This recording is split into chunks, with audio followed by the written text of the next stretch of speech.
तुम ये निर्णय केवल इसलिए नहीं ले पा रहे हो पार्थ कि तुम इस क्षण को केवल व्यक्तिगत लाभ और व्यक्तिगत हानि की तुला में तोल रहे हो। यही तो मोह का बंधन है पार्थ, यही तो तुम्हारे शोक की जड़ है। और इसीलिए तुम्हारा ये कायर, पलाय और कलंक में डुबोने वाला शोक न तुम्हारे हित में है और न ही समाज के हित में।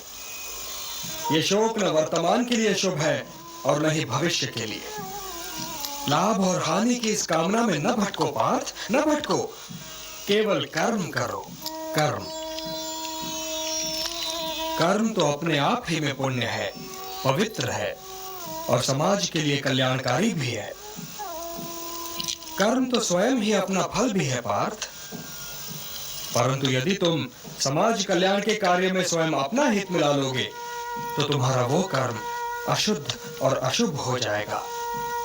इसलिए हे पार्थ, निष्काम कर्म के मार्ग पर चलो, क्योंकि कर्म फल तो तुम्हारे वश में है ही नहीं। इसलिए केवल कर्म करो और कर्म फल की इच्छा न करो।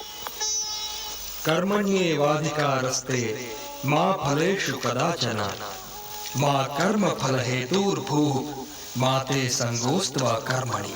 किंतु निष्काम कर्म कैसे संभव है वासुदेव? फल का ज्ञान ही तो कर्म करवाता है, और यदि दृष्टि फल से ही हट जाए तो कोई कर्म करेगा ही क्यों? कोई कर्म इसलिए करेगा पार्थ कि कर्म के बिना तो जीवन संभव ही नहीं। कुछ तो करोगे ही, या भोजन करोगे या नहीं करोगे, या भूखे को भोजन करवाओगे या नहीं करवाओगे, या युद्ध करोगे या नहीं करोगे। तुम्हारे पास तो केवल यही विकल्प है कि तुम क्या करो या क्या ना करो।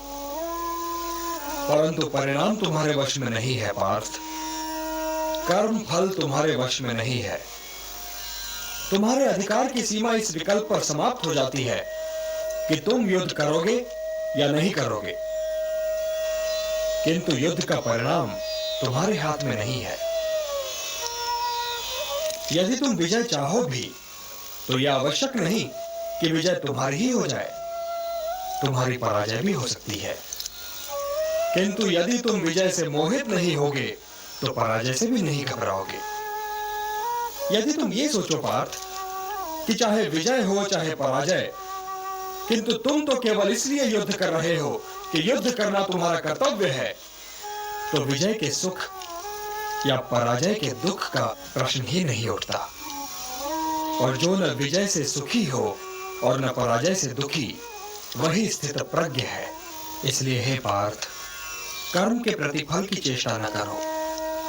तुम तो केवल वही करो जो तुम्हारे वश में है, अर्थात अपने धर्म का पालन करो।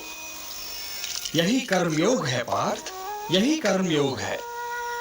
इस रहस्य को समझो पार्थ कि तुम्हारे पास तो केवल करने या ना करने का विकल्प है, किंतु कर्म के अंत पर मनुष्य के अधिकारों की सीमा समाप्त हो जाती है। कर्म का परिणाम मनुष्य के वश में नहीं है।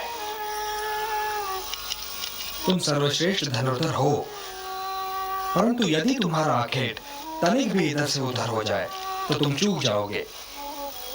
तुम्हारा अधिकार तुम्हारे बाण संधान पर है, तुम्हारा अधिकार तुम्हारी दृष्टि पर है, परंतु उस मृग पर तुम्हारा कोई अधिकार नहीं जिसकी ओर तुम बाण चला रहे हो।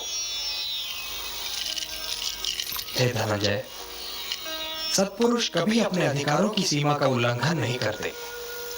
अर्थात अपने कर्म में स्थिर रहो पार्थ, स्थिर रहो।